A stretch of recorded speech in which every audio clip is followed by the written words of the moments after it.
Shawaalixaa aanaa daannoo keessatti wal waraansi jabaan waraana bilisummaa Oromoo waboodhaa fi waraana mootummaa gidduutti kaleessaa eegalee hanga har'aan tanaatti gaggeeffamaa kan ture waraanni bilisummaa Oromoo waboon injifannoo guddoo gonfachuus beeksisee jira. Lola guddaa Shawaalixaatti gaggeeffamaa ture kana dursaa kan ture ammoo humna qindoomina waboo Birgeedii Murtii Guutootii fi Birgeedii Bakakkaa Oggaatoo. Birgeediin kun lamaan ammoo walumaan ta'uudhaan humnoota mootummaa Abiyyi Ahmad 670 ol barbadeessuudhaan 1500 ol madeessu beeksisee jira. Lola kanarratti waboon ajajoota 1,100 dabalatee miseensarraa ammoo 180 ol booji'us beeksisee jira. Waraanni bilisummaa Oromoo waboon lola jabaa Shawaalixaa aanaa daannoo keessatti guyyaa lamaaf gaggeessaa tureen humnoota mootummaa Abiyyi Ahmad akka baala mukaatti harcaasuudhaan konkolaataa hedduudhaa fi hidhannoowwan garaagaraa danus irraa boojii akka jiru beeksisee jira. Waraanni bilisummaa Oromoo waboon lola guddaa guyyaa lamaaf Shawaalixaa aanaa daannoo keessatti gaggeeffamaa ture kanaan mootummaa Abiyyi Ahmadis akka malee naasisee jira. Waraanni bilisummaa Oromoo waboon lola guddaa Shawaalixaatti gaggeessaa ture kana malees ammoo kibbaa fi lixa Oromiyaa bakkoota hedduuttis gaggeessaa akka ture kan beeksise.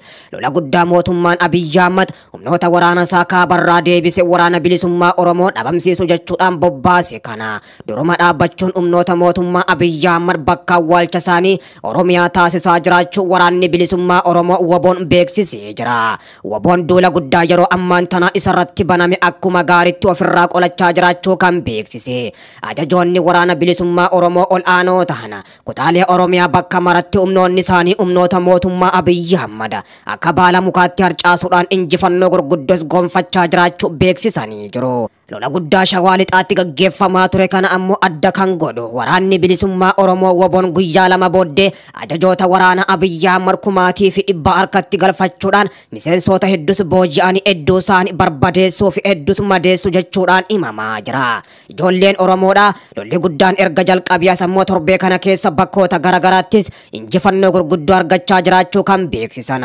Buufataalee waraana Abiyyi Ahmad jiddu galeessa dabalatee gama kaaniin ammoo kibbaa fi akkasuma kaaba lixa Shaggar bakkoota hedduutti argamu barbadeessanii akka jiranii fi hidhannoowwan gurguddoos gonfachuudhaan daandiiwwan gurguddoos lixarraa kaasuun gara ammoo Finfinneetti geessus bakka hedduutti qabatanii jiraachuunis himamee jira. Mootummaan Abiyyi Ahmad lola guddaa waraana bilisummaa Oromoo waboo balleessu jechuudhaan humnoota kaabarraa deebise ammoo otoo haara hin galfachiisin gama lixaatti bobbaasuu jalqabes. Lixarraa ammoo sochiin isaanii danqamaa jiraachuun kan himame. Naannoo ollaa Asoosaa dabalatee bakkoota garaagaraatti buusuudhaan waraana bilisummaa Oromoo waboo rukutuudhaaf yaalullee haga ammaan tanaatti milkaa kan jirreetu himamaa jira. Mootummaan Finfinneerraa kallattiidhaan humnoota lola kaabarraa deebi'an konkolaataa gara 100tti siqaniin ammoo torban kana keessa gama lixaatti imalchiisaa kan ture. Sochiin humnoonni mootummaa Abiyyi Ahmad lixatti gochuudhaaf turan danqamaa jiraachuun kan himamaa jiru waraanni bilisummaa Oromoo waboon humnoota kana amma barbadeessuttis ammoo lolarraaf duubas akkan deebine beeksisee jira. Gabaasa marsaa 33ffaadhaaf bahee fi fuula 712 qabu kana keessatti Human Rights Watch naannoo Oromiyaa keessatti walitti bu'iinsi humnoottan federaalaatii fi hidhattoota waraana bilisummaa Oromoo gidduutti taasifamaa jiru akka babal'achaa deemaa jiru eereera. Rakkina Oromiyaa keessa jiru kanaan wal qabate sochiin warreen yakka raawwatan itti gaafatamummaatti dhiyeessu akka laafaa ta'e Human Rights Watch ibseera. Kaaba Itoophiyaatti waliigalteen nageenyaa ji'a sadaasaa keessa taasifame haala diinummaa qabbaneessuu isaa Human Rights Watch kan ibse yommuu ta'u, Daayiriktarri bakka buutuun dhaabbatichaa Tiraan Haasen waliigalteen taasifame akka fiixaan bahuu fi Tigraay keessatti yakkaawwan mirga namoomaa irratti raawwatamanii fi itti gaafatamummaan mirkanaa'uu akka qabu ibsuun isaanii gabaasameera. Hooggantoonni biyyoottan Afrikaa miidhaawwan humnoottan mootummaatii fi gareewwan hidhattootaa siviilota irratti raawwachaa jiran dhaabsisuudhaa fi warreen miidhamaniif immoo haqa argamsiisuu akka hin dandeenye dhaabbanni mirga namoomaatiif falmu Human Rights Watch ibsee jira. Dhaabbatichi gabaasa waggaa baase keessatti sarbiinsa namoomaa biyyoottan Afrikaa adda addaa keessatti raawwatan ibsee gamtaan Afrikaa sirna sarbiinsa mirga namoomaa ittiin to'atuu fi ittiin gabaasu akkasumas badiinsa dhufuu danda'u ittiin hambisu qabaachuu akka qabu hubachiisee jira. Gabaasa marsaa 33dhaaf bahee fi fuula 712 qabu kana keessatti Human Rights Watch sochii mirga namoomaa biyyoottan 100 keessatti taasifaman gabaasee jira. Itoophiyaa daawwachaa kan jiran ministeeronni dhimma alaa mootummaa Jarmanii fi Firaans, pirezidaantii mootummaa Itoophiyaa Saalawarqi Zawudeetii fi muummicha ministeeraa Itoophiyaa Abiyyi Ahmad wajjin guyyaa har'aa Finfinnee keessatti marii taasisanii jiru. Ministeerri dhimma alaa Jarman Annalena Baerbookii fi ministeerri dhimma alaa Firaansii Kaatirii Kolonaan marii pirezidaantii Saalawarqii wajjiniin taasisaniin waliigaltee nageenyaa mootummaa federaalaatii fi mootummaa naannoo Tigraay gidduutti taasifame hordofuudhaan hojii deebisanii ijaaruu kaaba Itoophiyaatti raawwatamu irratti akka gargaarsa taasisanii ibsuun isaanii gabaasameera. Ministeerota dhimma alaa kana wajjiniin marii taasisuu isaanii karaa miidiyaa hawaasaatiin kan ibsanii muummichi ministeeraa Itoophiyaa Abiyyi Ahmad mariin taasifame walitti dhufeenya Itoophiyaan bara dheeraadhaa fi Jarmanii fi Faransaayii wajjiniin qabdu kan calaqqisiisuudha jedhanii waggoottan 4 darbanii fi biyyoottan lamman deeggarsa Itoophiyaadhaaf taasisanii fi galateeffachuu isaanii ibsaniiru.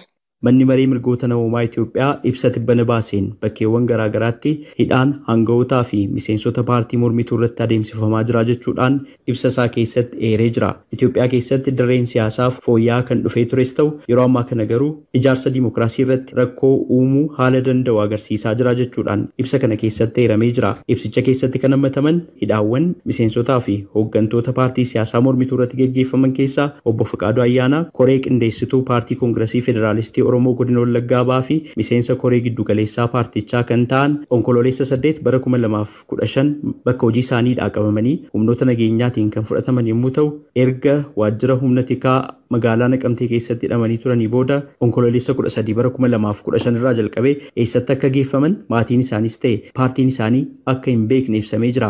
Maatiin isaaniis sababa kanarraa kan ka'e rakkina keessatti kufuun isaanii eeramee jira. Gama biraan itti gaafatamaa waajjira paartii koongiresii federaalistii Oromoo KFO godina Wallaggaa ba'aa kan ta'an obbo Haftaamuu Taganyis bitootessa 17 bara 2014 erga walgahii waliigalaa paartichaa irratti hirmaatanii booda bakka Burraayyuu Gafarsaa jedhamutti qabamanii erga hidhamanii booda yeroo ammaa kana naannoo Oromiyaa magaalaa Sabbataa keessatti hidhamanii akka jiranii fi dhibamanii yaalii akka hin arganne ibsamee jira. Godina Harargee ba'aa aanaa Kombolchaa keessattis koree qindeessituu KFO kan ta'an obbo Eliyaas Abrahaam sadaasa 23 bara 2015 qabamanii magaalaa Malkaa Raafuu keessatti hidhamanii akka jiran akkasuma eeramee jira. Daayirektarri olaanaa mana maree mirgoota namoomaa Itoophiyaa obbo Daaniirgaa miseensota paartii Mayyaad magaalaa Finfinnee keessatti argaman akkasumas miseensota paartii Baaldaraas irrattis akkasuma hidhaan adeemsifamuu ibsanii jiru. Dabalataanis naannoo Oromiyaa gama lixaatti humnoota mootummaa fi gurmuulee riphxe loltootaa mootummaan shanii jechuun waamu waraana bilisummaa Oromoo jidduutti wal waraansa adeemsifamuun sarbamni mirgoota namoomaa garaagaraa adeemsifamaa jira jedha. Akka fakkeenyaattis kan kaasu godina Wallagga lixaa aanolee Beegii, Qondaalaa, Jaarsoo fi Baabboo Gambeel keessatti tarkaanfii